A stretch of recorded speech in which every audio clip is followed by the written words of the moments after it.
back, folks.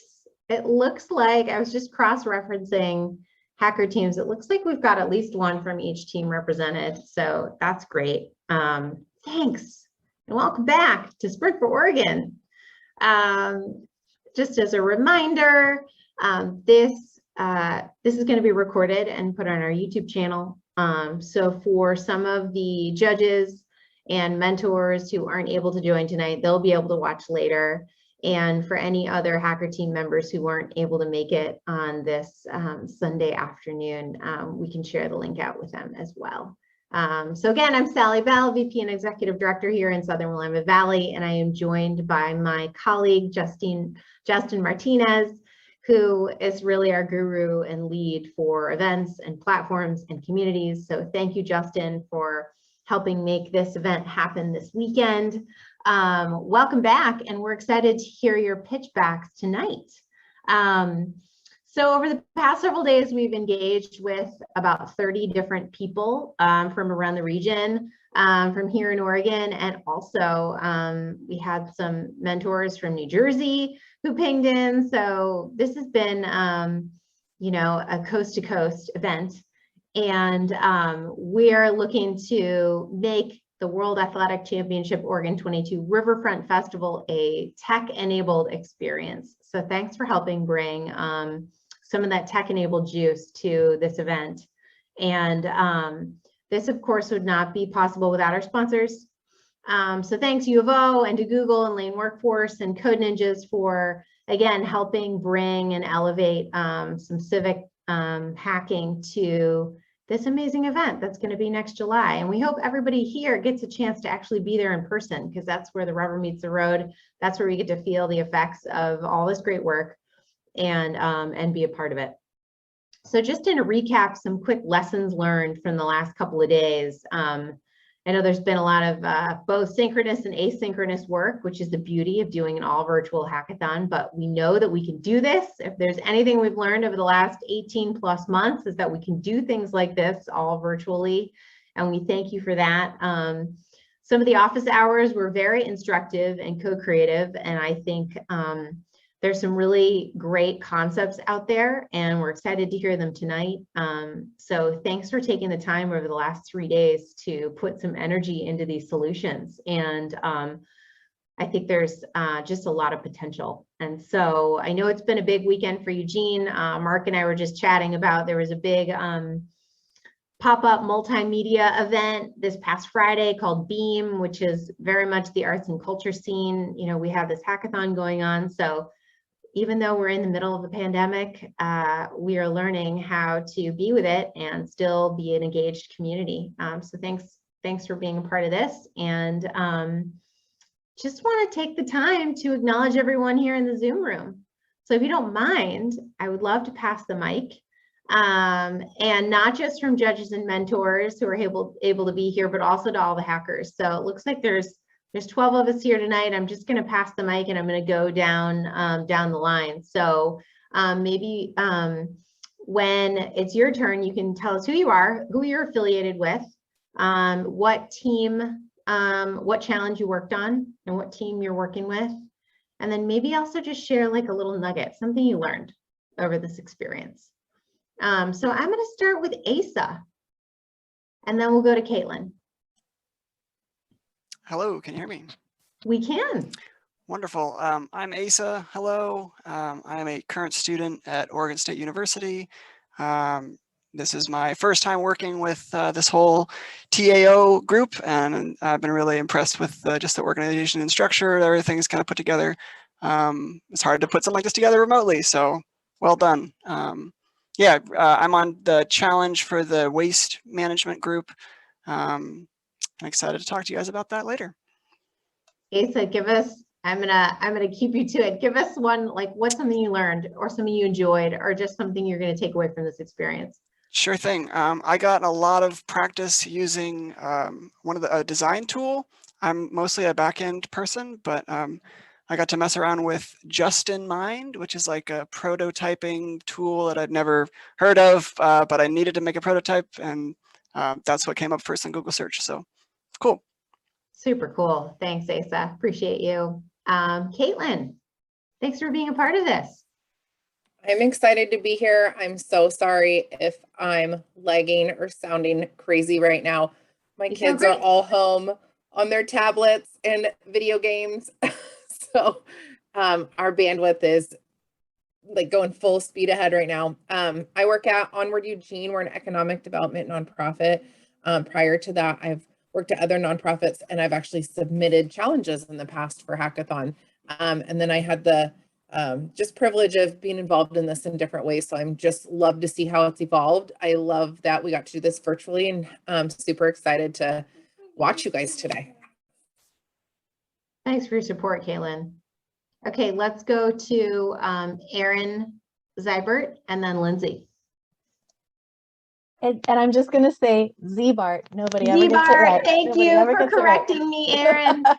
I used to be a Garland and then I married a Z-Bart, so it's a lot harder now.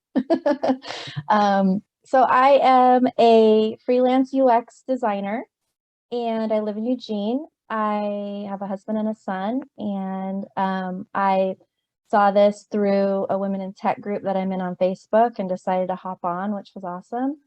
I have worked in nonprofit event management, volunteer recruiting in the past, as well as having a photography business, and kind of made the switch to tech because I wanted to use my creativity in a different way. So we had a really good time in our team. We had the fan and visitor experience, and something that I learned is something that I already knew, but I'm continuing to learn and needing to learn, is that even if you have no idea what you're going to do in the beginning, something good always comes out if you put the work in. So I think we're really proud of our work and we're excited to share. Thanks, Erin. Okay, Lindsay. Hi, my name is Lindsay Marin, and I feel your pain. I used to be a Jones, and I never used to have to pronounce my name for people.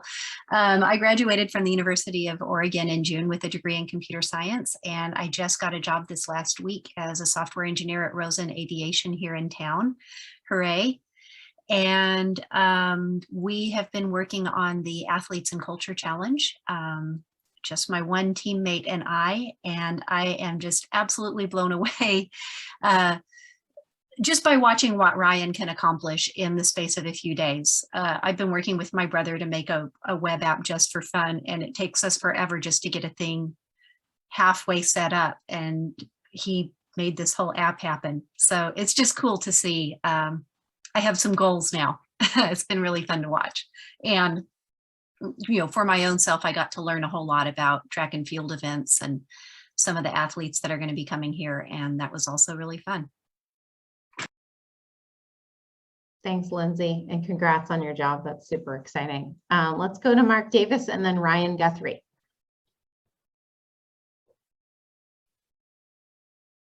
Yeah, hi, my name is Mark. Sorry, it took me a second to get to my unmute there.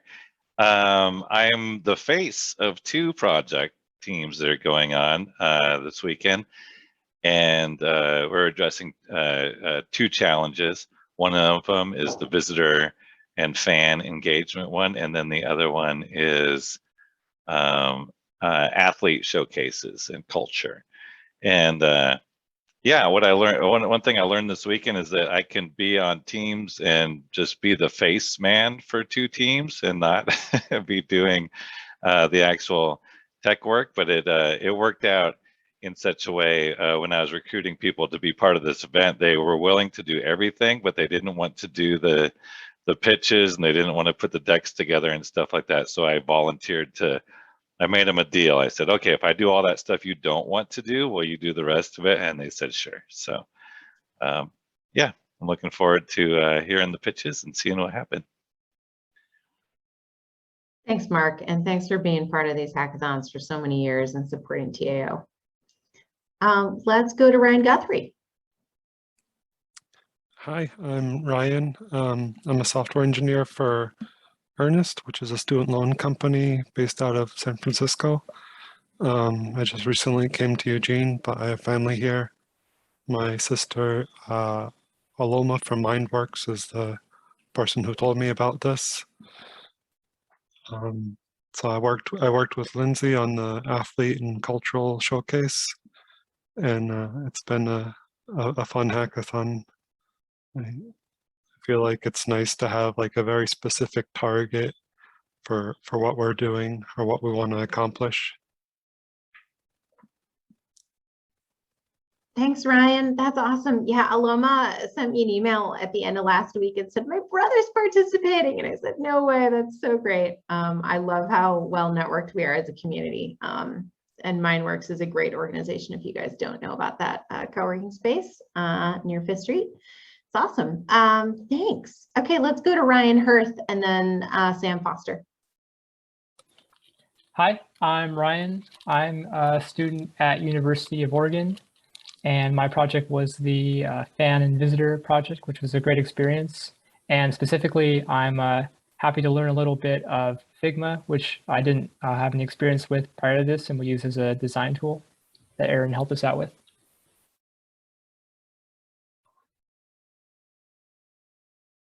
Awesome. Thanks, Ryan. And let's go to Sam Foster. Hello, I'm Sam Foster. I was a mentor at this event. And yeah, I've been around Eugene for several years, and I've done this in similar events, both as a mentor as a participant a number of times. So it's always really nice to be involved and kind of feed off some of the energy that these events create. So it was fun to be a part of it. Thanks for that. Thanks, Sam.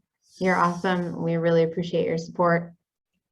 Let's go to the other Sam, Sam Minata. Hello. Yeah, I'm a computer science student at U of O. I worked on the fan and visitor experience project with Aaron and Ryan Hurth, and I had a really good time. I got to kind of like learn some new things about like design UX and stuff because I hadn't done that before. And like prior to now, like I hadn't had any experience doing this, so that was an absolute blast. Thanks, Sam. Tony, do you want to say a quick hi? Yep, I'll say hi. I'm just excited to be here, guys. I've never been part of a hackathon other than watching something similar around like on Silicon Valley, the HBO show. So I'm super pumped to see it in real life. And so just excited to hear about everything. For those of you guys who may not recall from just a few days ago, I'm part of Revere, the agency that's going to be producing the event. And so hopefully we can get some great ideas as we look to encourage what we have here today and what we can influence inside the festival come in July. So thank you, guys. Thanks, Tony. And Adam, I don't mean to put you on the spot. Do you want to say a quick hello? Thanks for being here for the pitchbacks. Yeah, I mean, if you can hear me.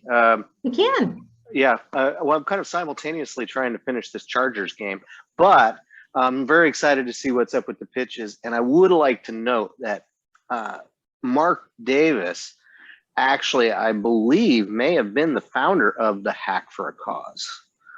But I'm just saying that. I mean, he might have been the one to start that. But anyway, Adam Wen, I've been spectating, watching from the side for quite a bit. I couldn't participate, and I don't think any of my crew participated this year because we've just been really busy. So yeah, I'm glad to see everybody out, and glad that this happened this year, and I'm looking forward to seeing what everybody came up with. Thanks so much. And Justin, do you want to say a quick hi as well? Hi, everyone. Sorry, my camera's off. I went for a jog and don't look great. But thank you for everybody putting in so much hard work. It's really nice to have so many people participate. I know it's tough to do virtually. It's not quite as exciting, but we're looking forward to hopefully being able to do this again in person next year. So thank you for all your time. Thanks, Justin. This wouldn't happen without you. Okay, so we're just going to run through a few reminders on how teams are being assessed, and then we're going to hear the pitchbacks. So there's a formal criteria for how you're being assessed. It is posted in the Slack. Judges and mentors, I've resent an email out to you this afternoon with that, but just kind of an overall review of those categories for folks as you're thinking about how you're presenting your solutions. You are being assessed on aesthetics, on usability, technology, functionality, accomplishment. I can put something in the chat about what that category is because it sounds confusing. Accessibility, I'll put something in there about that too. Innovation, presentation style, and of course the tech piece, the technical review will be separate piece with our judges, and that's about accessibility of code and all of those things. And so we are going to move on to hearing from our teams. I had posted the order for the pitchbacks in Slack, and we'll review them here now. I believe there's somebody here from every team, I'm hoping. I was just looking back and it looks like we've got representatives from each. So each team will have roughly 10 minutes. We had 5 teams come across the finish line for this hackathon, which I think is excellent considering this is all virtual, and we're just really thrilled to have so many dynamic groups have come together, some who have never met before. So each team will have about 10 minutes. We've got, roughly 10 minutes to present, and then we can go about up to 5 minutes for each team for some Q&A, whether other teams want to ask specific questions or whether judges and mentors also have specific questions. And so you should have sharing privileges. Justin, is that true? Does everyone have sharing privileges? Yep. Okay, Everyone's great. set. Okay, everyone's enabled. So you should be able to screen share and run through the slide deck template that we provided for you. Hopefully you have that. And then if you want to do a demo separately of your solution too, we'd love to see that. So first up is going to be team 4, which is, I believe, the Amazonians. Yes, that was us, myself, Ryan Hirth, and Sam Inada. Awesome, so take it away. I will share my screen.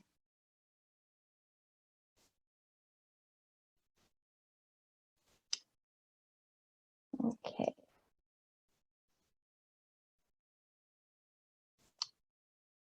Okay, so all 3 of us had never joined a hackathon before, and I had never met them. Sam and Ryan knew each other outside of this. And so we had the fan and visitor experience, and we created an app.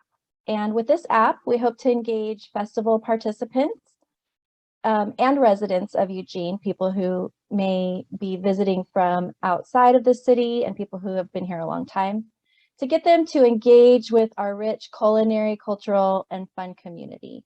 We have so many things to share about Eugene, and we really wanted to make sure that we could do just that with our app.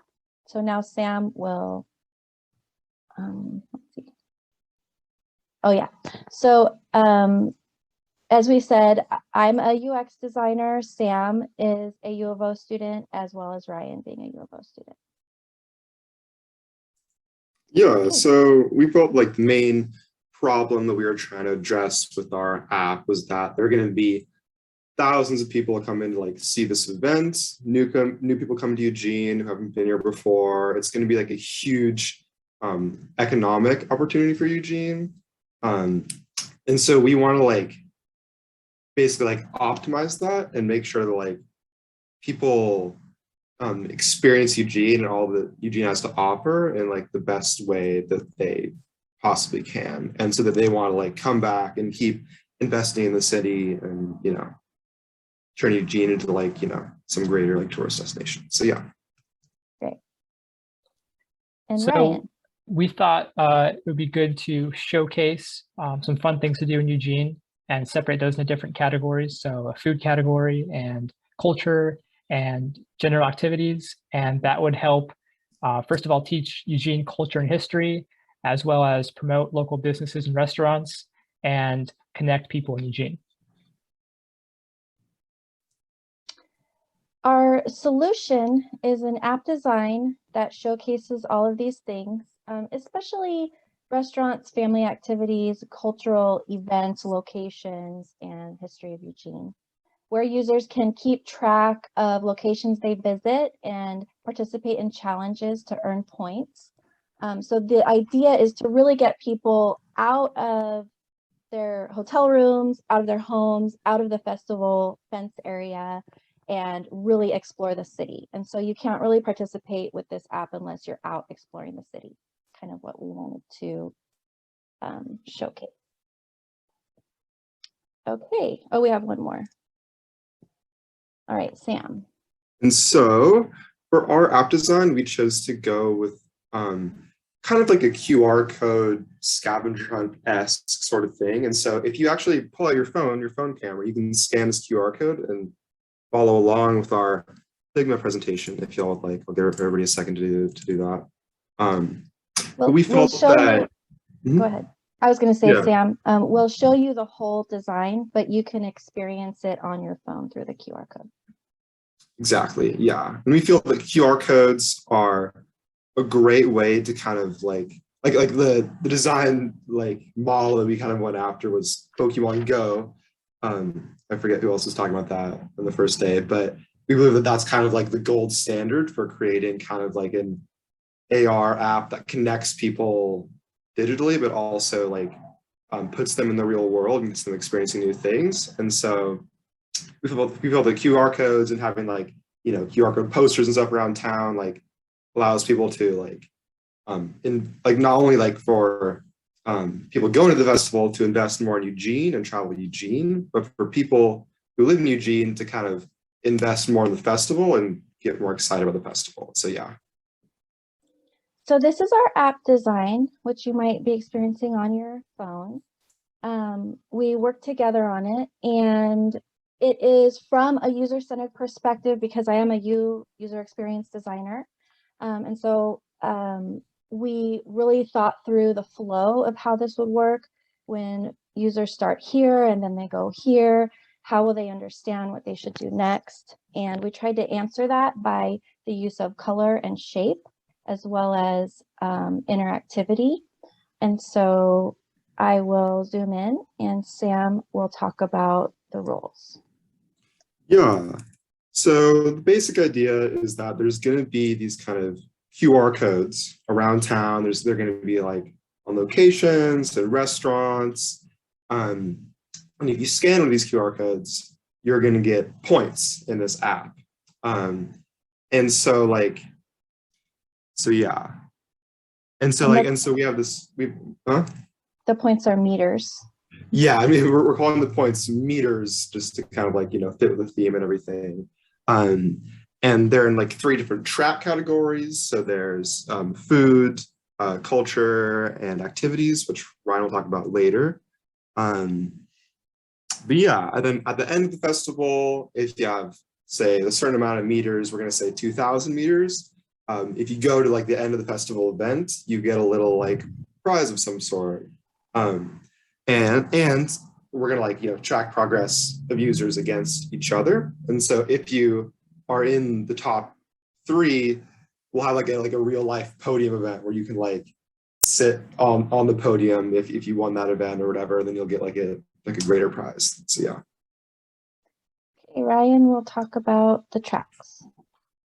So we have the tracks divided into 3 main categories, and we can give an example of each in a bit. But these categories are food, so local restaurants in Eugene, and general activities. So this includes stuff like parks and hikes. And the third one is cultural and historic. So this includes murals and museums and other things to promote Eugene culture. Yeah. And so at the core of our app is this map, which you can kind of think of like the map in Pokemon Go, where there's like all these different locations. There's like the Pokestops, and if you go to one of them, scan the QR code, you get the meters for that. And you can look, we have a little like kind of interactive thing. This should work on your phones right now. If you click on one of these, if you click on like the blue one, which is the Palacross Challenge, which took place in last year's Riverfront Festival, it'll give you a little blurb about what it is and how to like win the meters. For this one, you have to actually like compete in the Palacross Challenge to get the meters.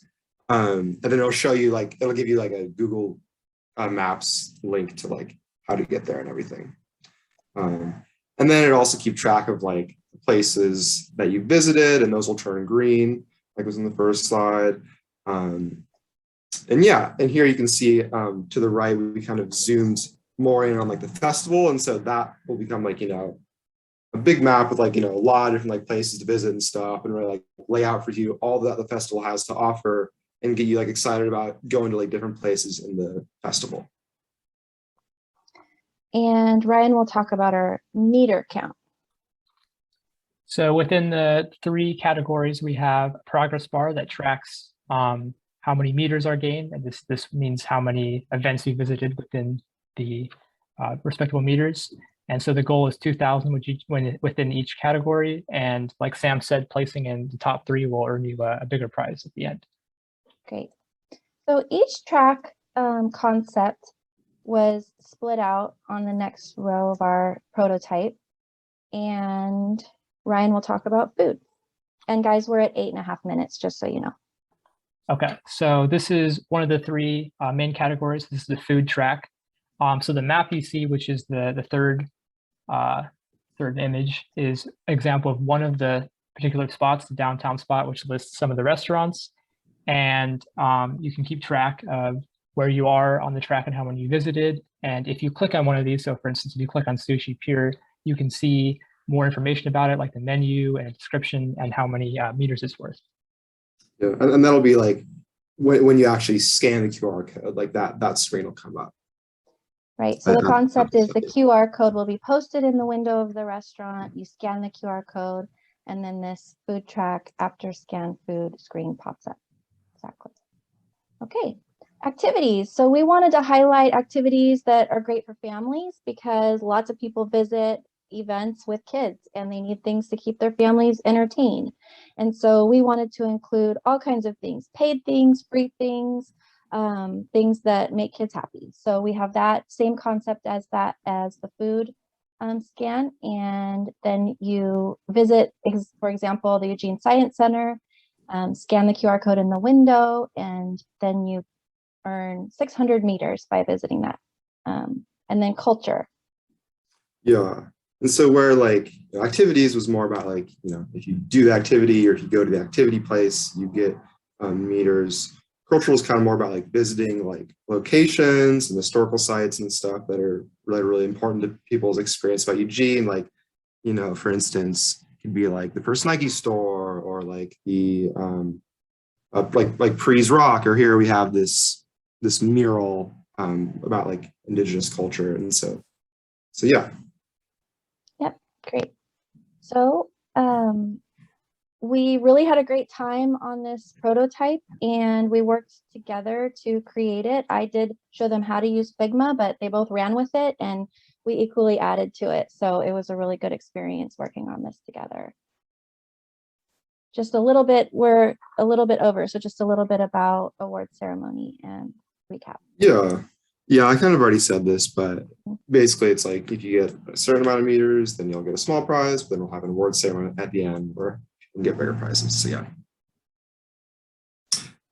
And so this app, we hope to like engage festival participants, getting visitors and residents out of the city of Eugene, or out into the city of Eugene, and really experiencing exactly what Eugene has to offer and kind of make their experience of Eugene as good as it possibly can so that they can come back again, so that they can keep investing in the city. One of the things we kind of want to like model and like hope to like achieve with this would be like that first kind of summer of Pokemon Go where like everyone was like super excited. It felt like it was like a utopia because people were out and like engaging and like connecting with each other through this like technology. And so yeah, that's it. Yep. So that is pretty much it. We were really excited to be part of this and really happy to have something that we're proud of. So if anyone has any questions. Awesome. This is so awesome. Congrats, you guys. Thank you. You did an amazing amount of work in a very short period of time. I'm recalling our office hours on Friday and you guys were just getting going on Yeah. just ideation. So wow, you've done a lot. Thank you. We last connected. Any questions from the peanut gallery here? You can pop them in the chat, or you're welcome to pop on your mic. Thank you, everyone, for your claps. That's nice. Yeah, I have a question. This is a really impressive presentation of just how well thought out all the screens are and just the structure of the app that you guys put together.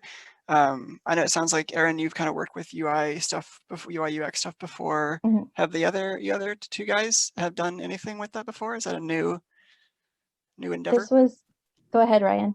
Yeah, this was a new experience for me to do more the design UI aspect of things. So yeah. Yeah, and my only experience has been like coding a couple like little games with my friends before, but besides that, nothing really. Yeah. Yeah, it's cool. It's neat to see you really thought through a lot of the progression of like how to structure the QR code locations and everything else. It's very neat. Thank you.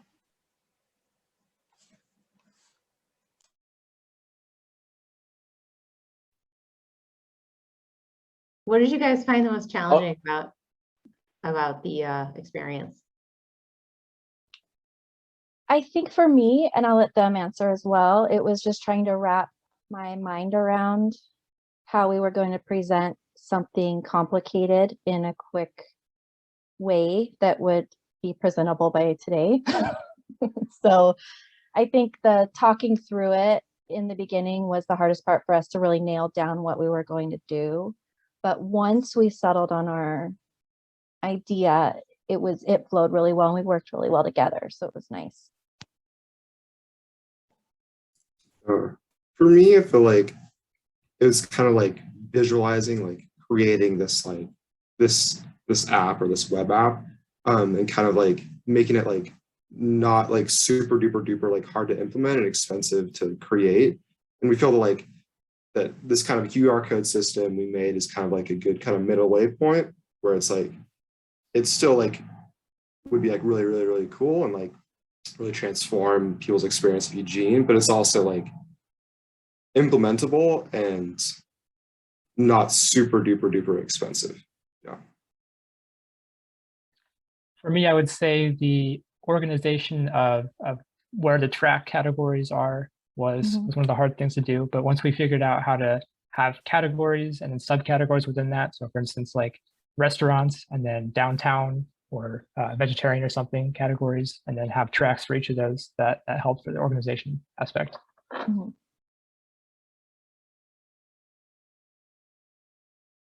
Awesome. Any other questions? No, I'll Great just job, say you guys. Thank you. Yeah, from a festival production standpoint, this is fantastic because it not only includes the city, which is one of the most important aspects of this, but bring things back into the festival as well. So that scavenger hunt of find like what's physically inside the festival, and as I leave the festival, what else? How can I continue the experience? And so, great job, guys. This is awesome. Thank you. We wanted to make sure and include as much of the locations within the festival. If there will be food trucks, we want all of those to be included in our game. So yeah, absolutely.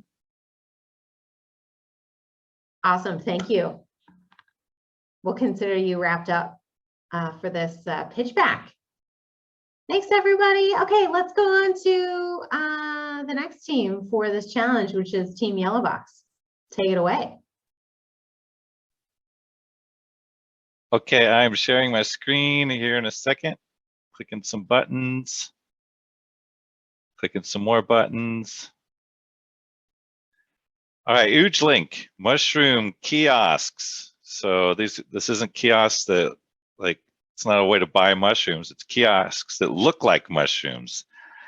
This is a yellow box project. We'll talk more about what that means later. And what we're addressing is the Visitor and Fan Experience Challenge. You might be familiar with it from our previous previous team. So visitors and fans attending Oregon 22 waterfront have a hard time experiencing all the wonderful things in Eugene. We want to make sure that everybody has a great experience, And we want to make sure that the businesses benefit from having all these people in town as well. So we want to shove people into the business pipeline and showcase the great things that are Eugene. And then we also want to like kind of add Eugene's unique flavor, you know, to this experience. So our solution is we're going to make information kiosks in the form of giant mushrooms, and they'll provide Wi-Fi, apps, advertising, chat, and stuff like that. I was inspired by a trip. I was lucky enough to go to New York City a couple of weeks ago, and they have these kiosks on the street. They just look like a slab of advertising, but on the thin part, they've got a little tablet interface there, a little phone interface, and so they pay for these kiosks by having this advertising on the side, and then it supplies Wi-Fi, apps, wayfinding, you know, stuff like that. Or you can just plug in your phone and get a charge. And so they're like just these super handy things to have around. And, you know, I thought, well, why don't we have those in Eugene? So this is the solution. Basically, we're just going to rip off Link NYC, and we're going to make the Eugene version of it. It's going to be a mushroom people can walk up to, and it's got all this good stuff in it. We thought through this, you know, what can we do to make this, pull off this project? And basically, one of the challenges with doing something like this is like, you know, this stuff's going to get vandalized, right? Like, you know, this stuff's going to, you know, get taken advantage of. So we thought, why don't we just build them as cheaply as possible? We'll make them robust. They're not going to be junk, but let's make sure, like, if somebody knocks one over on a drunken binge some Friday night, that we really don't care that much. Like, we'll just put up another one. We'll make them cheap enough. And so this design is a very straightforward design. And then we can engage our local maker community. We can just do a design challenge and say, here's the basic idea, build this structure. And then what Team Yellowbox is going to do is mostly focus on the actual technology inside. So we're going to make a hardened box. It's going to be able to serve up apps, serve up Wi-Fi. It's going to be very self-contained, maybe even have some solar on top. It could be Raspberry Pis, who knows? But it's going to be off the shelf, very kind of self-contained stuff. So if something went wrong, we just throw another Yellowbox in one of these things and we're off to the races. So what is Yellowbox? Yellowbox is a project that was started, I don't know, mid-year this year. And it was really around disaster relief and like, how can we take communications and apps and reestablish that as quickly as possible in the disaster situation. So we've been mostly working with radio technology and edge compute and some of this very technical stuff that isn't a lot of fun. But it's cool. So we've been focusing on this. Basically, it's a little, you know, enough stuff that you can throw in a backpack and run to a disaster site and kind of pop up infrastructure to help with that effort. And so basically, we're just going to leverage that technology and we're going to turn in this fun project. And yeah, anyway, there's a lot to talk to about that, but I'm just going to like move on. We've got a rock star team pulling this thing off. Scott Lively started the Yellowbox project.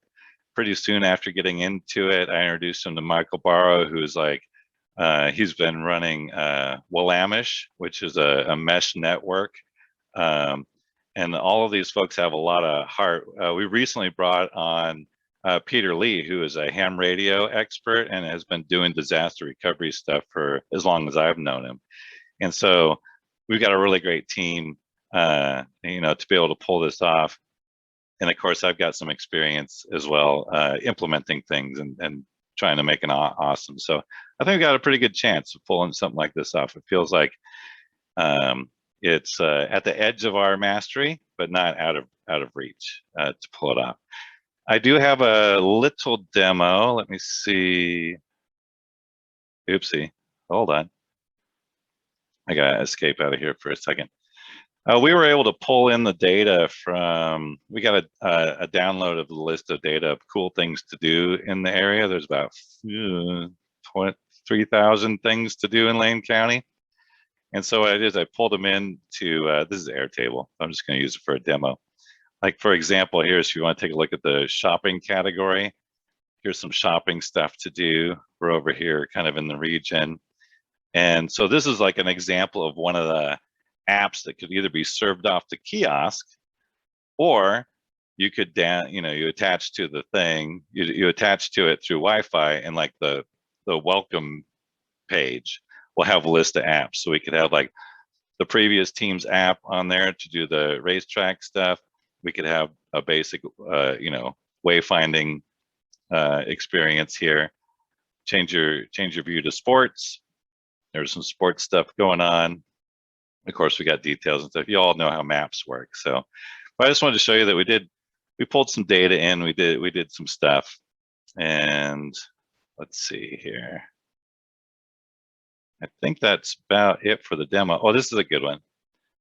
This is Milestones. So in the summer of 2021, we started the Yellow Box project, and then we immediately took it to the National Day of Civic Hacking, which is part of Code for America nationwide event.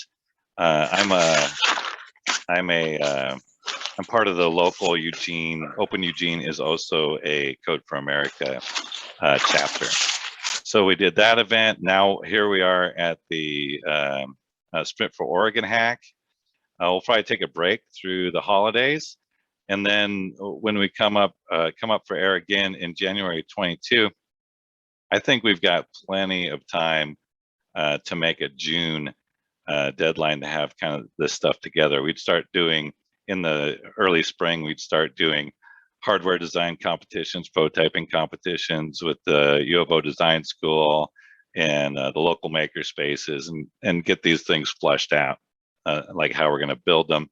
And then we'll have a couple of months to do build out, and we can place these around town, put one in the WIT, put one downtown, put one at 5th Street, put one at the waterfront.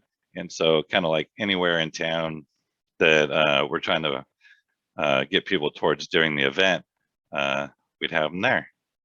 So I'm not going to do this recap. I think I just explained what it's all about, and I think you all get it. So thank you very much for your time. I'd love to see these mushrooms pop up around town. So yeah, I appreciate your vote. Got any questions? I'll stop showing my screen.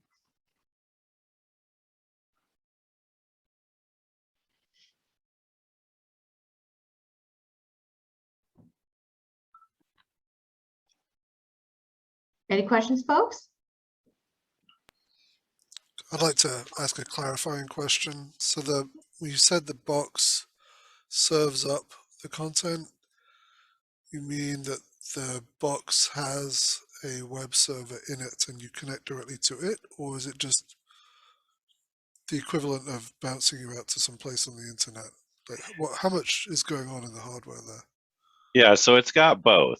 And so it does serve up apps. And so it's got a little web server that's running on it. And so you can either, in this situation in the city, it acts a little bit differently, because if you have internet access, you'll be able to use that internet access, like to go get the map and stuff. If for some reason you didn't, you could get all of that right off of the kiosk itself. So the kiosk has enough edge compute to be self-contained. But in the case of like we're serving up somebody else's app, we would just have a link out to their app. So is it like a Wi-Fi hotspot? Is that one of the roles it fills? It is also a Wi-Fi hotspot. Yeah.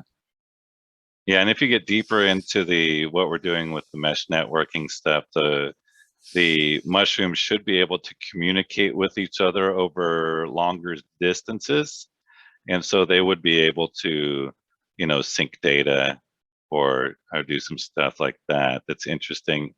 In the city, we can probably just, attach to city infrastructure, to do that. So we don't need to do as much with the radios as we do with the the emergency yellow box stuff.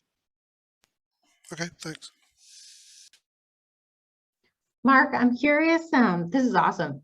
I love to see the mushroom concept still in there. I know, like, we had talked, I don't know, some time ago about just mushroom concept as kind of this symbol of, like, you know, the essence of our region, bringing like the forest in and the Pacific Northwest imagery. So I love it. I'm curious about just volume or density of kiosks. Like when you're in New York, how many, you know, what did that density look like? Like how many installations were you seeing, and what have you guys envisioned in terms of like number that could work? I was thinking, of course, that's going to be a function of budget, right? And so if these things are able to generate their own revenue, then that would be great. We'll see what that looks like. I was thinking 1 mushroom per activity zone that we're highlighting during Oregon 22. That would also be like an easy way to get good sponsorship, is to say, we're going to have 6 of these things. We're going to have them around town. You go to bigger sponsors and say, would you like the concentric sky, you know, mushroom to be, you know, at Hayward Field? You know, they might say yes, and they might want to see that happen. So I would say, I don't know what all the Oregon 22 hotspots are, but definitely like the WIT, the waterfront, downtown, 5th Street, Hayward Field, maybe some other place. But basically, you could tell me where they need to go, and then we would be able to try to get the build price down, you know, so that we could have them, because the more you have, the better, because then they become less novel and more recognizable, right? Like in New York, you saw them everywhere. Mm-hmm. They were very easy to see. And there are also these giant advertisements. So when you first see one, it kind of looks like the side of a bus stop. And then you're like, oh, hey, there's more going on here. This is interesting. You know, what's going on. And so the mushrooms kind of remind me of like the ducks or the cows, or, you know, these things you go to town. It's like, here's this colorful thing on the street corner. Like, why is that there? You know, what is it? It was some cultural effort, you know, to get art out there. And so I think these could kind of serve that role as well. And so if you can get enough sponsors, you know, like I don't know how many ducks there are out in the region, but maybe we could get that many mushrooms as well. Thanks, Mark. Other questions, comments? Tony, go ahead. I was just gonna say, what I love about this is during every major festival, during almost, if you guys have ever been to a major festival, there's always an information kiosk. And so that is one of the things that we're gonna try to solve too, is, all right, people are there, maybe they're, you know, if we don't have an app, or we do have an app, whatever it may be, but having something that's tangible that you can walk up to is always important. And so we always like to have some sort of informational kiosk, whether it's first time, I don't really know where to go, I didn't even know there was an app, I don't know this, and just having those around, not just in the festival, but around town as well, because around town, there's going to be so much other things going on just or other than the festival. And so just having those center hubs, I think is great. So awesome job. And obviously the mushroom really ties into the community in Eugene and everything that Oregon's about too. So. Yeah, that's a good point, Tony. And thanks for pointing that out. You know, when you go to a festival, unless you've thought about it ahead of time, it was too late. You missed it. You can't download the app now because you're surrounded by 10,000 other knuckleheads trying to download an app, right? And so if you get a kiosk right there, and when you attach to it, it's like, oh, there's an app, download it. And not only can you download it, you can download it from the Wi-Fi hotspot that you're attached to, and boom, it's on your device, right? Absolutely. Yeah. Absolutely. Good stuff. Thanks, Mark. This is awesome. Let's move on to the next team pitch.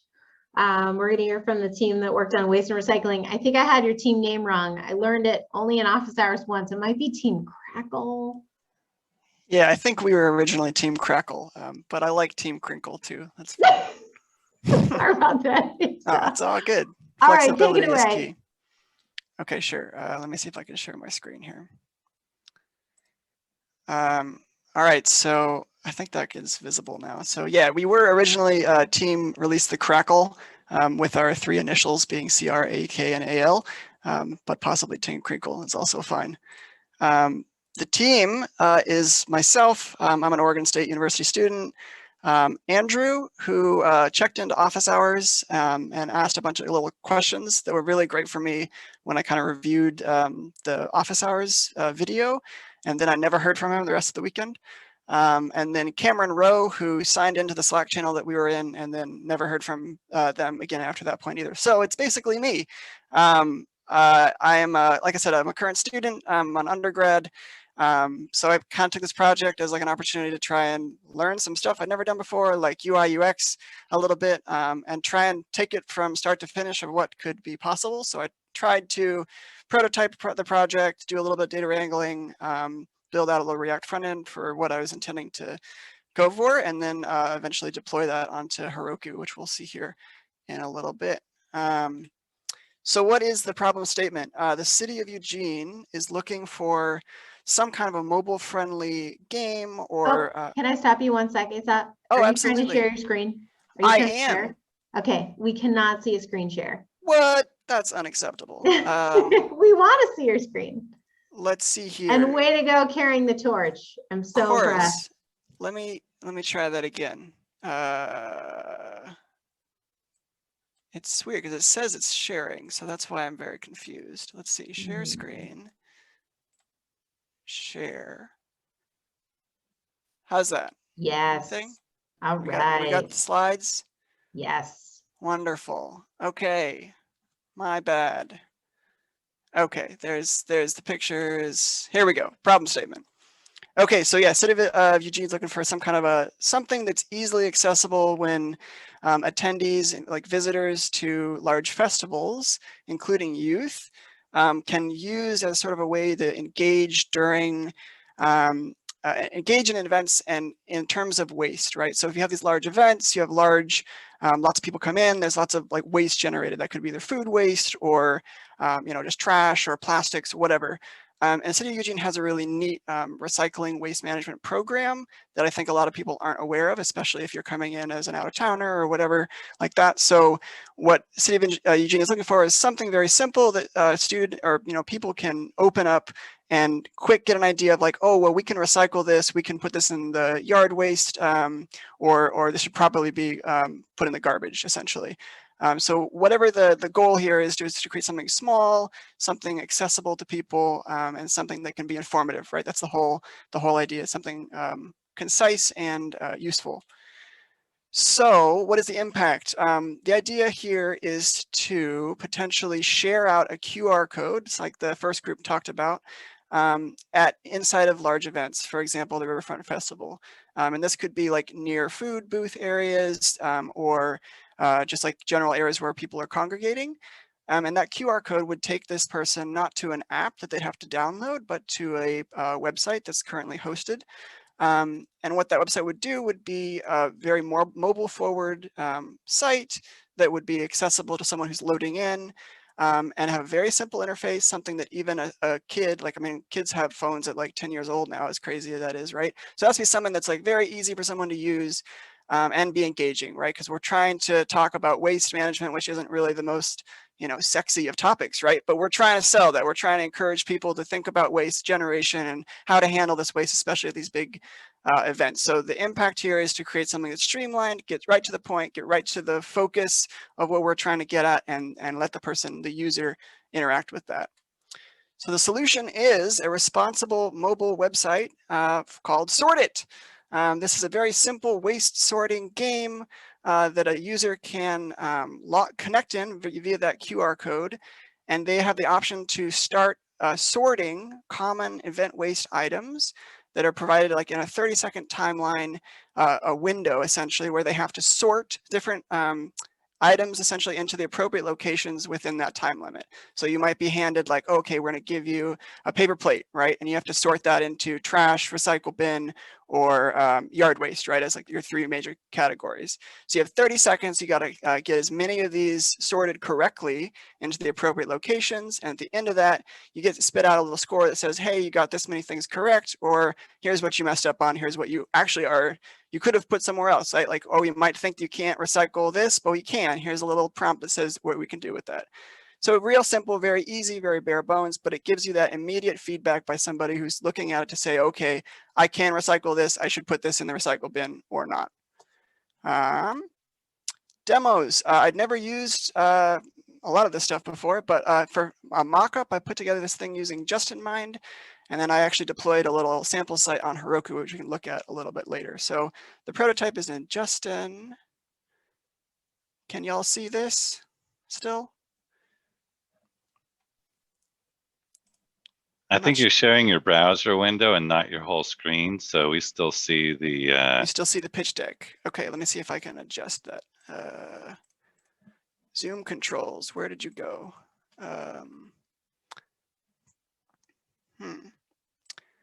I appear to have lost the menu. Hold up here. It might be way, way up at the top.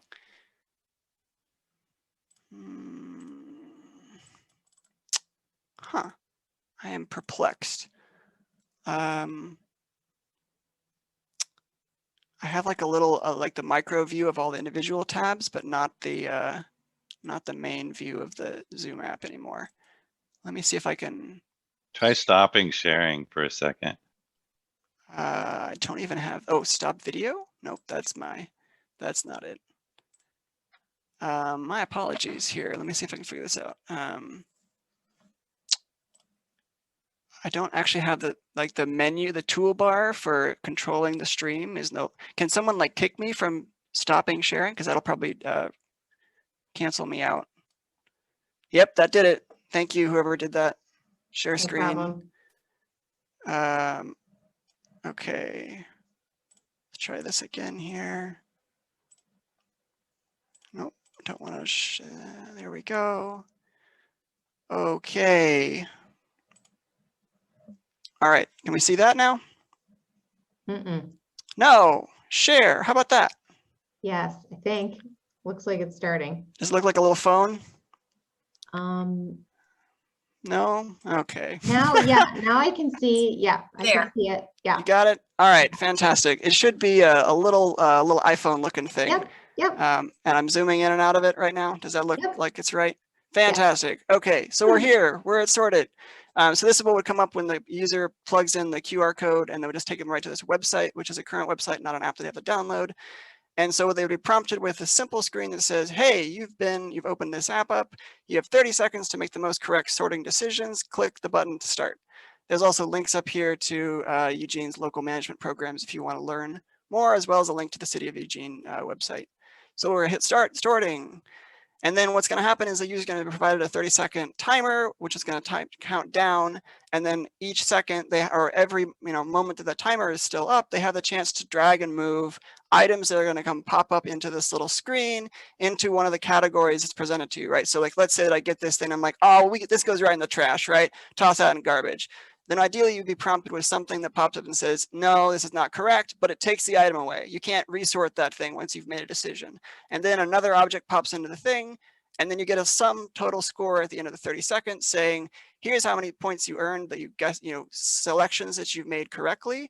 Here's the item, whether, what it can be categorized in, and then as well as a little brief description of like, apple cores can actually go into the food waste bin, or the yard debris bin, right?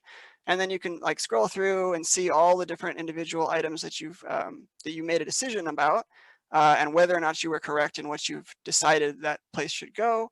Then you can try again to just go back to that same screen again and attempt again. Or you can share out your score. It might just be a little brief statement that says, hey, I scored X amount of points on the sorted app. And then, see if your friends can do better or not on Facebook or Twitter. And then once again, you got the links to the waste management programs up there as well.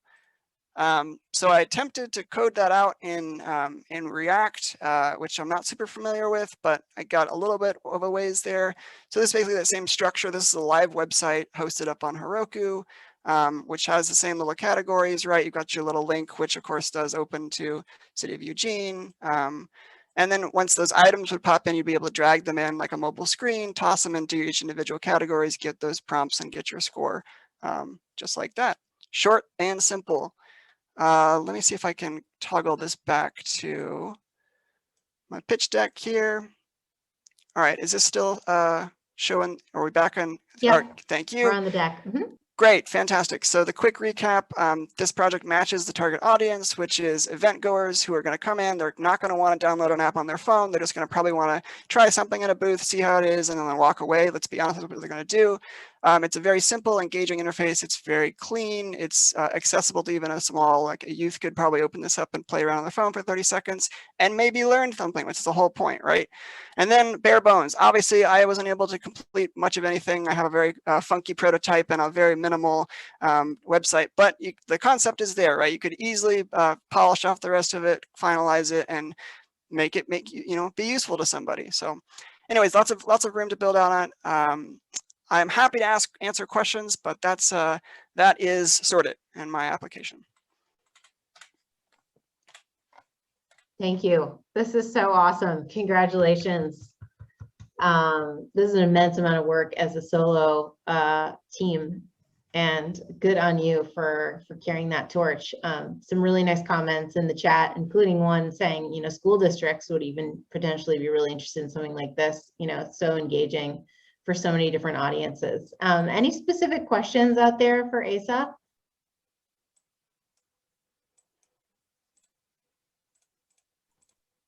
Asa, sorry, my children are yelling in the background. Asa, are you a fan of The Office? I am, yes. Is Sort It a nod to Suck It when David Wallace created that? I did not even make that connection until just now. So I should have come up with a more ingenious and original name, but that's very nice. I thought you were doing like a nod.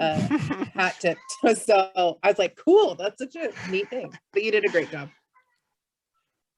Yeah, this is awesome. And hey, I'll say amazing work just being solo on here, and just to kind of give you a heads up from a festival perspective, this is a huge point for us as we're trying to aim for the highest certification that the Council for Responsible for Sport gives out from a sustainability standpoint, which is called the Evergreen certification.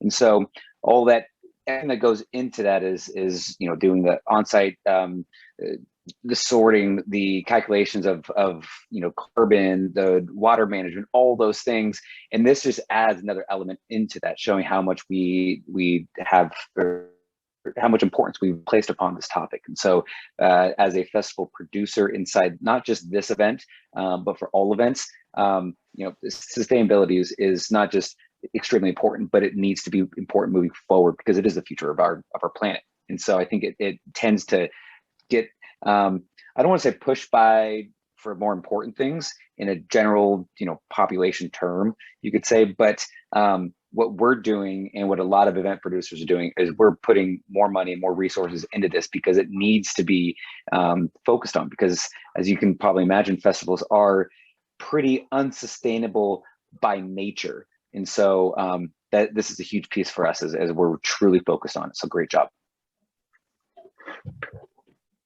And I'd just like to say congratulations on completing a prototype by yourself in such a short amount of time. Like, really a bunch of respect to you for continuing to show up if your team didn't. So I think that's awesome. I think you did a great job.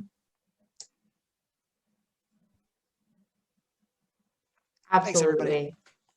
Kudos. And man, I can see this going a great distance. And I know that Devron from the city, she couldn't be on here live, but she'll be reviewing later. She's going to be really excited to see this. So you definitely ticked a lot of the boxes from those office hours, Asa, of her wish list in terms of what this would look like. So well done. Yeah, there's a whole portion of this is not visible because at the beginning of the project, I thought, oh, great, I'll be in my comfort zone, which is the back end, which is converting data, manipulating spreadsheets and stuff like that. So I had a fun time coming up with a large JSON data set of all of the images that Deveron provided everybody with a little description of like, hey, this is what category of waste it should be and blah, blah, blah. And here's the link to the image inside the folder.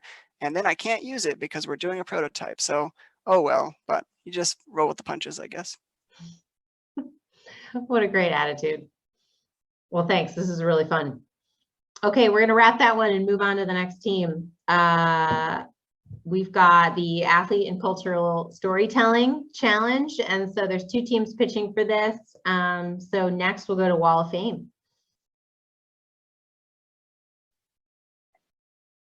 All right, that's me again. I am the face of Wall of Fame as well. So Wall of Fame is Open Eugene Jam.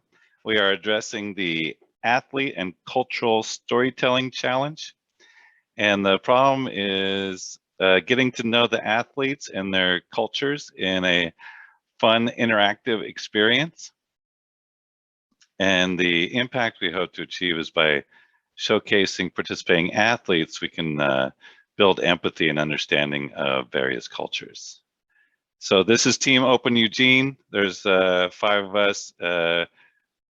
We do lots of different stuff, usually with a kind of a tech angle and kind of an art angle, and we're really into interactive stuff and you know, just community building in general. So Wall of Fame is a large 16 feet wide by 7 foot tall interactive art wall that is approachable and engaging.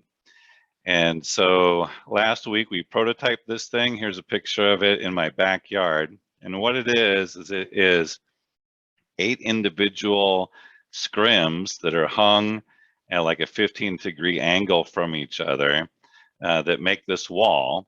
And we'll be able to rear project onto this. And so it's this prototype is made out of plastic, and it's not very sightly during the day. We'll talk more about that later. Here it is set up. We tore it down out of my yard and popped it up in Trifoya. It took us about 20 minutes to get this thing put back together. So it's a pop-up, and here it is as being put out as part of the Beam event on Friday night. So this was Friday during the hack. We were doing this out there, and you can see we're just like testing a little bit of the screen here. And now I've got some videos. Let me, sorry, I got to move people's faces around here a little bit. Over on the right-hand side here, you can see this screen. You can see we're starting to get some imagery popping out of this thing. You can see like how big it is. And yeah, anyway, that's one kind of image of it in person. Let me open up another one.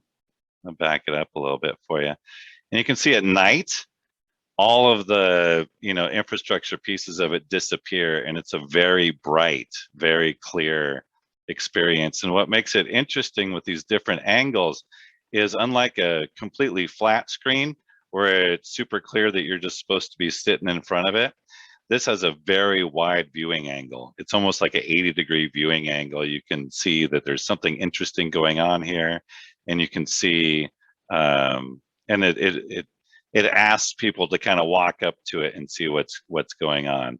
And so, anywho, those are a couple of videos. Let me stop this because I know it's making noise. Okay, sorry about all the extra noise you might have been getting there. Oops. I'm trying to click around. I think I just have to get off this slide. Okay, so just for a second, I need to talk about the technology of projection mapping. So it's a big topic, but basically what it allows us to do is take a wide field like that, and we can cut it up into individual sections. And so in this case, we've got 8 distinctly different screens, and using software, projection mapping software, we can bend the video to make it so when it's being projected into each one of these screens, it's skewed in the right way so it looks perfectly fine inside that shape, even though it's not the flat screen. And so projection mapping allows us to overlay video in 3 dimensions to make much more engaging situations. The other thing we can do is we can show individual pictures in individual squares, We can group squares together if we wanted to have half the screen showing one thing and half the screen showing the other thing. And this kind of leads into, we could make this really cool for highlighting athletes. So imagine you're standing in front of this thing and there's these pillars with big buttons on them. And when you hit the buttons on the pillars, basically it could change one of these views.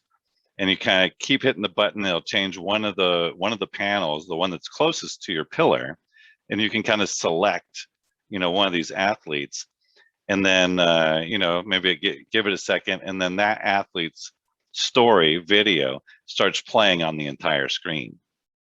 And so there's lots of opportunities to use that big screen to show lots of little things, and you can overlay text and do all sorts of stuff like that. So our plan is to do a revision of that wall that is not a prototype, and so we're going to actually make it out of steel.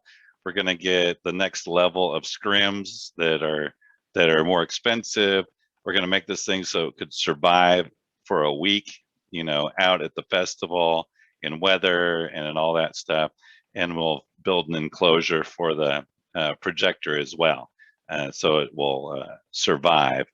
And then so basically we're just going to try to upgrade it from a pretty cool thing to something that's like really amazing and engaging. So that is our hope. We are actually capable of producing large-scale interactive art. We've done it with the thing I just showed you last Friday. That was more of a prototype. We've done King Pong, which is a big interactive art installation. We pop it up in Kesey Square during the summer. It's this big, thing you can go and play Pong in a very large sort of way. And I think we're the team who can pull it off. And yeah, love to see a big interactive art installation at the event. So I hope you like it.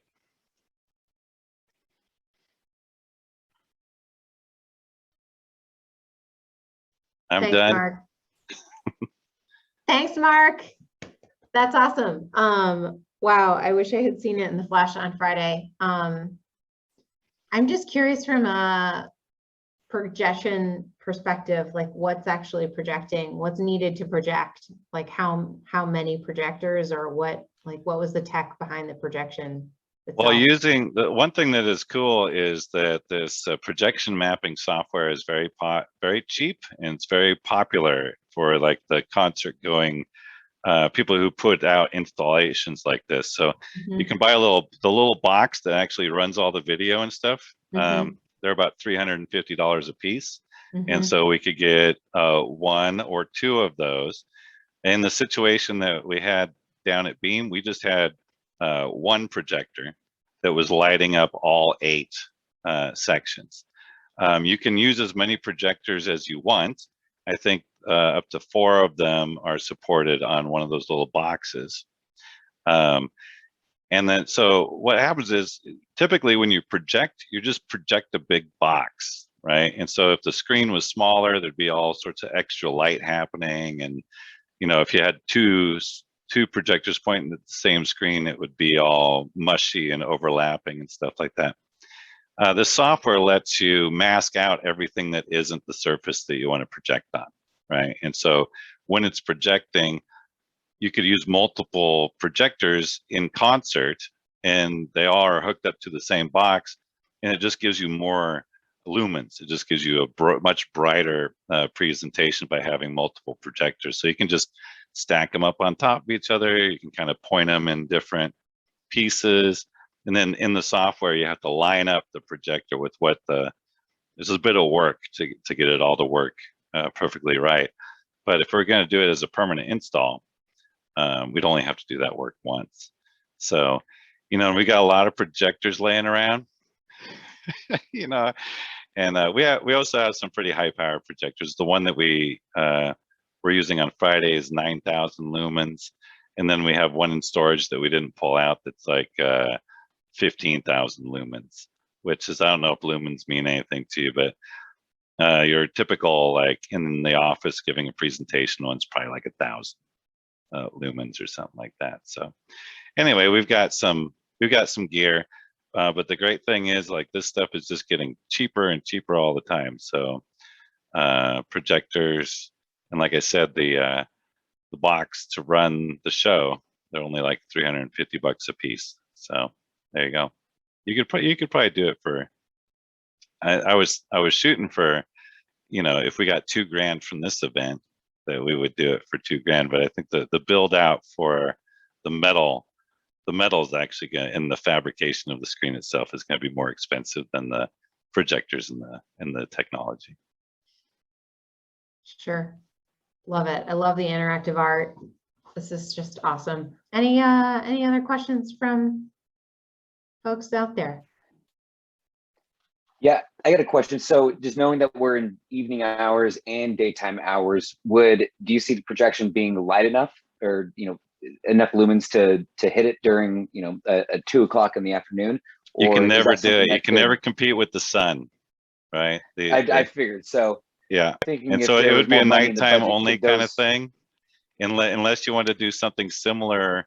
That was, you actually go buy 8, television screens, and That's what I was it's gonna ask. Yeah. yeah, you could do that if you wanted to. It's all about your budget, right? And like how much storage you have, and if you can store 8 big LCD panels in your off season, then you could do it like that, and that would be visible during the day. Yeah. If you spend enough money on OLED screens and stuff like that. But That's what yeah, I thought. unfortunately, Okay. projecting only after sundown. Yeah. Yep. I figured.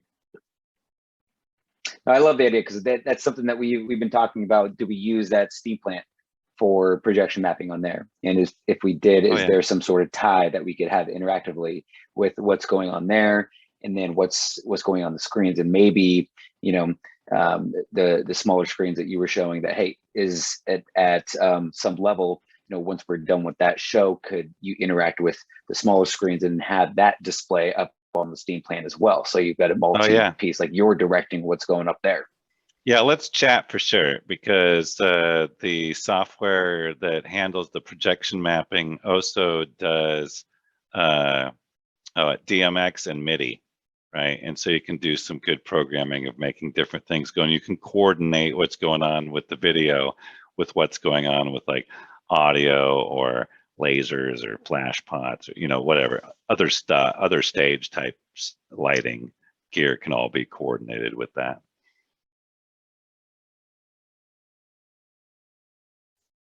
Awesome. All right. Thanks, Mark. We're going to wrap that one, and we're going to the final pitch here, which is, and I don't have your team name for our last team, Lindsay and Ryan, who are going to also present on athlete and cultural storytelling. I'm not sure, I didn't get your team name, and I apologize if you have one. We do. We're the Tracktown Tuple. All right, take it away. All right, so first let me just make sure, can you guys see and hear me okay? Yeah, I see some thumbs up, and hopefully you guys are seeing the deck here. All right, so yeah, we are the Tracktown, well, now you can't, there we go. So we're the Tracktown Tuple. Let me move the faces out of the way a little, okay. So that's Ryan Guthrie and me, Lindsay Marin, and we both did the ideation and the implementation together, but basically Ryan coded everything, and I'm just in awe of what he got done. And then I did a lot of the kind of population of what we put in this app. So we also worked on the Athlete and Culture Storytelling Challenge. And to me, the crux of this challenge is down here on the second paragraph, this first line. We're seeking an engaging way to showcase athletes' cultural stories. And what we really want to showcase is the beauty of cultural complexity. So the complexity of athletes' often multinational lives, the complexity of Eugene's own cultural landscape. And so we've chosen to do this by highlighting connections. So connections between the Riverfront Festival participants and of course the World Athletic Championships and the athletes who are coming here to compete, the events they compete in, and our own immediate physical landscape. which when we developed this demo, we broadened from the Riverfront Park to also include the other side of the river in Alton Baker Park, just because the Riverfront Park is under construction, and so we couldn't get there. So anyway, our solution is a mobile-friendly web app that guides festival attendees to different locations within the festival site, where we can highlight at each landmark a connection to a specific World Athletics event and to an athlete who competes in that event. And our working title for this app is appropriately Landmarks. So I'm going to exit out of this and hope that you guys can all see this demo screen here. Is that working for you guys? I believe so. Okay. Okay, so I see the QR code. Great. And hopefully you're also seeing on the left side of the screen, on my left anyway, what I'm doing is I'm just emulating a mobile device on my browser. Ignore all the junk on the right. I just wanted the screen to be the right size. So if you have a mobile device near you and you want to follow along on your phones, here's the first QR code that you can scan if you want to. So we designed a web application that's mobile friendly. We didn't design a web app just because our collective expertise was way more for web apps than for mobile apps. Let's see, this here is our landing page, and ultimately we'd like to populate the information on this page about events and athletes from the World Athletics Championships website. But given time constraints, we just hand populated with kind of some sample events. So we picked, oh, I forgot to say, so you can browse this by event, and we picked 4 to showcase here, but it would be populated with more. You can also browse by athlete if you want to. These profiles are taken straight from the World Athletics Championship website. But the main point of this app is to get people moving and connecting with what's around them at the event site. And so if on the landing page, what we have are, in this case, the 4 landmarks that we decided to, pre-populate it with. So let's say you want to do this. You want to go to and visit one of these landmarks. And so the first one you see here is this Duck Pond Island. Well, oh, I just realized the hint for this one is missing. So I'm going to click on the hint for another one. If you click on the hint button, it'll open up Google Maps on your device. And I just want to kind of give everybody an orientation to where almost all of these are, because I know people have been kind of asking about what the event site looks like. And as soon as my internet connection catches up with me, I'm going to, put the satellite layer over the top of this. Okay. Everything's slower with Zoom. So the first one, if the hint had been open, you would see a little flag right here. You have a flag for Prees Trail, which is what I clicked on. But the one I want to show you guys is the Duck Pond Island. So this is Ferry Street Bridge here. This is the DeFazio Footbridge. Over here on this side is the actual event site. But like I said, we expanded the scope of this to include Alton Baker Park. This right here is the island in the duck pond. And I don't know if you guys have ever visited this, but if you want to get to the island, you actually have to step on these slabs to get to the island. And then there's water all in between. And we thought because of that aspect of it, that particular location would connect really well with the 3,000 meter steeplechase. So with each one of these sites here, we want to connect it with a specific event. So Duck Pond Island, we pick the steeplechase. And if you actually go to that island, ultimately what we would want is for your mobile device to detect that you've arrived at the site, similar to how Pokemon Go or your GPS navigator detects when you're actually there. But for the time being, we've generated these QR codes, and so they could be posted at these sites. And if you have your phone handy, you can scan this QR code right now. If you do that, you're going to land here. And so congratulations, you've discovered a new landmark.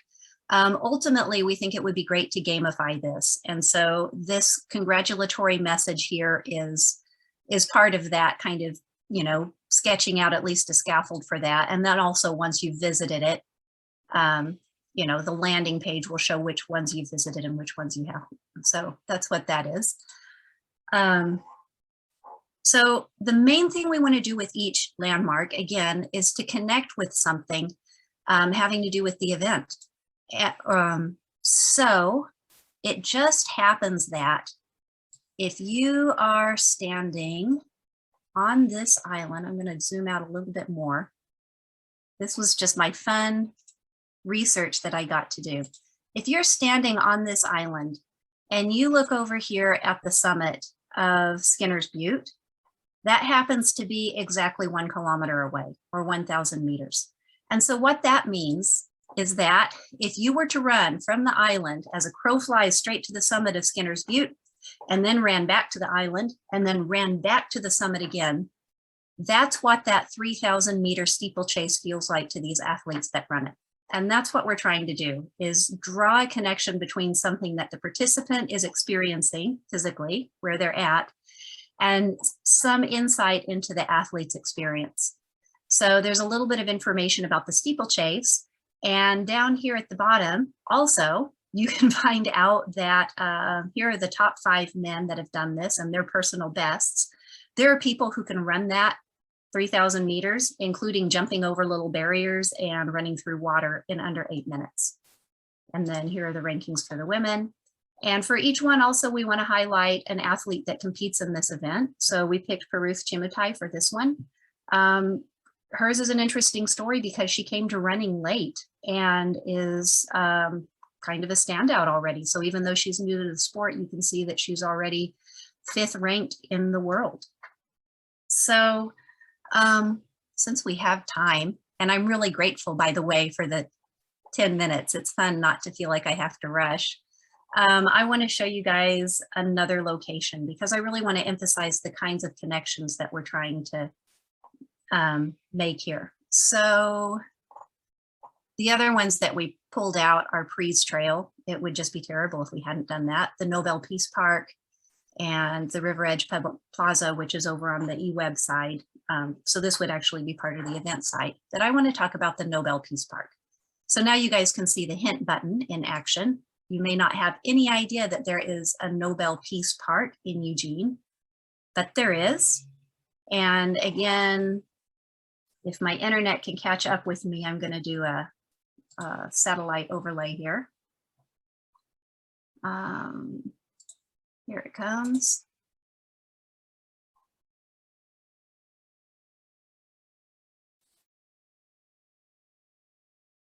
Okay, so I don't know if you guys can see this little kind of S shape here. You can see the red marker. That's what our app places here.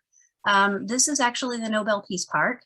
And if you scan this QR code with your mobile device, if you happen to have one on hand, then that's going to take you to this same page that I'm about to show you. So this is the Nobel Peace Park. And it's right there in Alton Baker Park, and each one of these placards or signs profiles one Nobel Peace Laureate. So here's just some kind of fun, a really fun connection about Eugene. So here's the red thing that indicates where the Nobel Peace Park is. If you look at some of Eugene's buttes, so way down here at the bottom is Spencer Butte, which is probably Eugene's most prominent butte. Over here on the other side, the Peace Park is kind of in between them, is Gillespie Butte, which is one of Eugene's lesser known buttes. If you haven't been there, it's really pretty up on top of there. It's right by Valley River Center. And it just happens, if you look down here at the bottom, that it's 10 kilometers going from Gillespie Butte to the Peace Park to Spencer Butte as the crow flies. So 10 kilometers, 10,000 meters. This is a great opportunity to showcase the 10,000 meter run.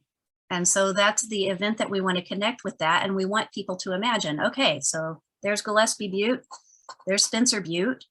An elite athlete can run that distance in 26 seconds or 26 minutes, excuse me, not seconds. That would be crazy. So these are, again, the top ranking world athletes and how fast they can run that distance. So also, again, we wanted to pick somebody to profile, and we profiled Lopez Lemong. I don't know how many of you guys have heard his story. It's amazing. He was born in South Sudan, and the South Sudanese Civil War happened during his childhood. He was abducted when he was 6 years old, somehow managed to survive his captivity, eventually escaped by literally running to a refugee camp in Kenya, and eventually was resettled in the United States as one of the Lost Boys of Sudan. And now he is a world-class athlete who specializes, among other things, in the 10,000 meter outdoor run. So that distance that we were looking at, this one, that you can perceive if you're standing in the Nobel Peace Park, Lopez Lemong can run that in just a little over 27 minutes. So it just gives you some idea of what this athlete can do. And mostly though, what we're trying to do with each one of these sites is to draw some connections. So here we have this great connection between these three Eugene landmarks, Gillespie Butte, although not very well known, you really should go there, the Nobel Peace Park, Spencer Butte, which everybody knows. So we're drawing a connection between those landmarks, the event distance, 10,000 meters, and an athlete with this absolutely amazing story who competes at this distance, and the connection between the Nobel Peace Laureates who have worked to eliminate exactly the kind of violence that Lopez Lemong experienced as a young child. Those are the sorts of things that we feel like when visitors come to this event, some of them are new to Eugene and they've never really, they don't know much about the event side, or that's not at all what I wanted to do. Sorry, I wanted to present. Some people don't know much of anything about Eugene or their environment there at the event site. And other people do know Eugene, but they don't really know much about track and field. But there are also plenty of people who know a lot about both, and even so are not likely to make those particular connections. And so our hope is that this digital place-based experience will really deepen all festival attendees' sense of connection, whether they know a lot about Eugene and a lot about track and field, or they don't really know much of anything, but they want to. And we just want to deepen their sense of connection to everything that's going on in Eugene as part of Oregon 22. So thanks so much for giving Ryan and me this chance to meet and work on this challenge.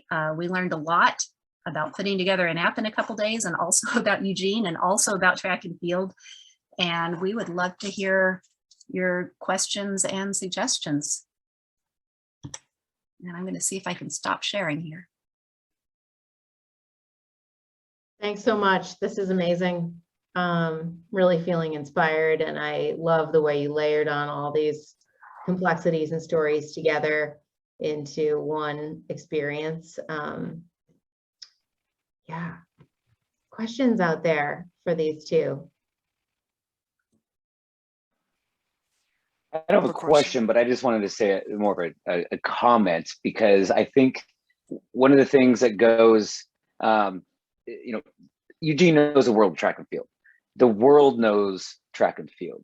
The United States doesn't necessarily know track and field as well as everybody else around the world. And so this gives them an opportunity to really understand what it takes for a human to accomplish something like that. If you were just going to run from A to Z in 22 minutes or whatever it is, like, you're not going to get there. That's crazy. And so just to kind of have that realistic interpretation of what it takes. You could do the same thing in a shorter amount from, like, on either sides of Alton Baker Park with a javelin or the hammer throw. That's kind of where I was going with in my mind, is like, there's just so many opportunities with that to share stories. It's not just from a human feat perspective, what someone can do, but then who was that person that did that? And what is their story? The story that you shared from the refugee perspective, like, that is crazy. And I never knew that. And I can guarantee, well, I don't want to guarantee, I bet everybody else on the call probably didn't know that. And so those are the little nuggets that resonate deeper in the cultural aspect of what we're trying to accomplish. So great job. I loved it. Thanks. One of the other sites, the site is deployed up on Firebase. So one of the other ones is Prees Trail. And so, of course, we have a little snippet for Pre's Trail itself about who Steve Prefontaine was. And the fact that when he died in 1975, he held the record for the 5,000, also the 2,000, also the 10,000. But we focused on the 5,000 because Pre's Trail is a little bit longer than a 5K. And then our spotlighted athlete is the current American record holder for the 5K, Bernard Lagat. And so again, yeah, as much as we could kind of pull in those stories and make those connections, we tried to. I really enjoyed it. Both of you, well done. I mean, I think that these festivals, in a way, are like story generators, right? Mm-hmm. The whole point is to give people stories to tell, create new stories that people will go on to tell, and being able to interweave those and help people make those connections and get people out and about and looking around. I know that having grown up, I grew up in Headingley in Yorkshire, which is best known as a test match cricket location and a rugby location, both sports that no Americans have ever heard of, but huge everywhere else in the world. We would have these enormous amounts of people come into town. They visit the game, they leave, they know nothing about the place that they've just visited, or probably the people they're even watching. So anything you can do to start to nibble away at that and start to knit together those stories would be fabulous, I think. I had a question on the blurb that has the details of the athlete. Is that information that you would need to compile for each individual athlete, like, or is there some sort of like a knowledge base that you could reference that from? I can speak a little to the knowledge base, and then if Ryan wants to, he can speak to our efforts to scrape the knowledge Wikipedia or something like that, I'm guessing. So we started with the World Athletics site that you guys referred us to last Thursday night. And the information on that site is really variable. For some athletes, there's quite a bit. For other athletes, there's not even a profile picture. In doing my research over the course of the weekend, almost all of these athletes have a great Wikipedia site. And so certainly somebody could probably write a script to kind of scrape out that knowledge. Somebody who was really into natural language processing could definitely write a much more complicated neural network to extract the specific bits of knowledge that we want. But the other thing, I think, to fully implement this, because it's not just about the app, it's also about the specific stories, would be to have actual humans go through and do the research. And that way you're going to put, that human touch on it that we're looking for. So yes, we can scrape for this information, and yes, a lot of it is available in a combination of the World Athletics website and Wikipedia, but having actual human content authors would probably be more effective. You could, like, I see what you're saying, like grab all the text and then go through it and like make sure that nobody's added any stray sentences to the Wikipedia or whatever else. Yeah.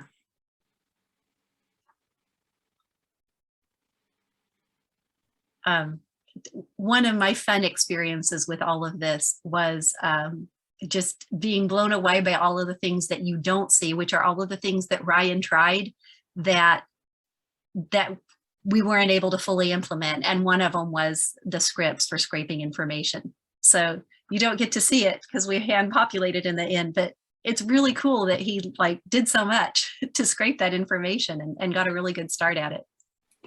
Yeah, there's actually a lot of unused code in our GitHub.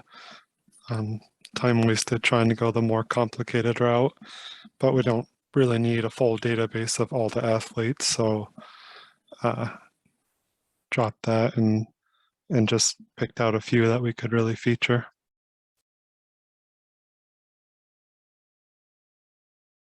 Awesome work. Any final questions for this team or comments before we get wrapped up? Okay, well, let's do our wrap up. Wow, everyone, super blown away. Can't believe how much went on in disparate places with a totally virtual remote event. And I'm imagining how much fun we can have when we get to do it in person. But what I can just say is I think there's some incredible concepts here a lot of viability, and just a lot of heart and soul in these solutions. So just want to honor all of your time. I know everyone's probably tired, ready to get a good night's sleep. And thanks to our teams, our hacker teams and our mentors and judges and volunteers, just for making time for this event this weekend and making it happen. It's really exciting.